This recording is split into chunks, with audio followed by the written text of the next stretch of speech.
सुश्री इकरा Chaudhary 2 minute में अपनी बात कह दें। माननीय धन्यवाद अध्यक्ष जी।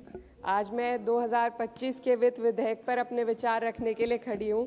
सरकार इस बजट को जन कल्याणकारी बता रही है, लेकिन क्या ये वास्तव में गरीबों, किसानों, श्रमिकों और मध्यम वर्ग के हितों की रक्षा करता है?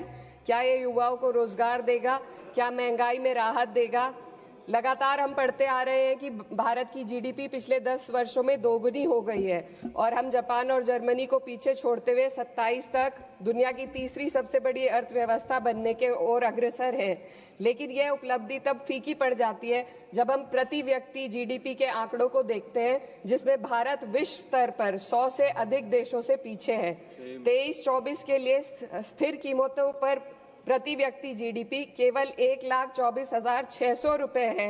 ये कोई आश्चर्य की बात नहीं कि सरकार इस डेटा पर बात करने से बचती है, क्योंकि वे ये नहीं समझा सकते कि पूरे देश की जीवन स्तर में वृद्धि क्यों नहीं हो रही। वे ये नहीं बता सकते कि देश में इतनी गहरी आय असमानता क्यों बनी हुई है और आम नागरिकों को आवश्यक सेवाओं तक पहुंचने में इतनी कठिनाइयां क्यों होती हैं। सरकार दावे करती है कि भारत की अर्थव्यवस्था दुनिया में सबसे तेजी से बढ़ रही है, लेकिन इस विकास का लाभ केवल अमीरों को मिल रहा है। आज हमारे देश में शिक्षित युवा नौकरी की तलाश में दर-दर भटक रहा है। सरकारी नौकरियों में लाखों पद खाली पड़े हैं, लेकिन भर्ती नहीं हो रही।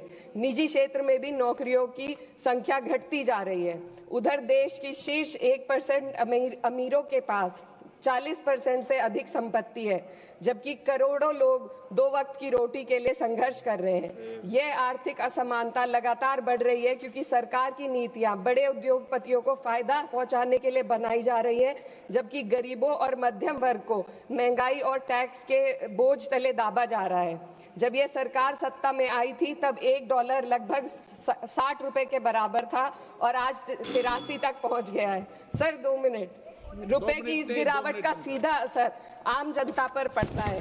इस सरकार की मौजूदा वित्तीय नीतियां पूरी तरीके से अमीरों के पक्ष में झुकी हुई है।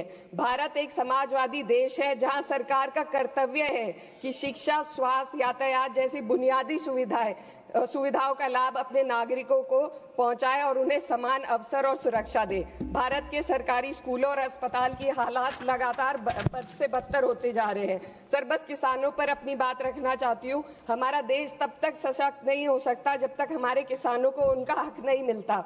2023-24 में भारत की 46% श्रमिक आबादी कृषि क्षेत्र में कार्यरत थी, फिर भी इस क्षेत्र को नजरअंदाज किया जा रहा है।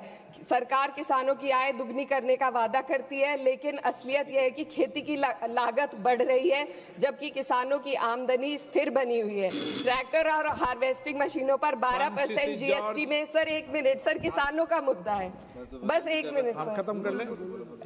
हार्वेस्टिंग मशीनों पर 12% जीएसटी से किसानों को परेशानी और बढ़ रही है।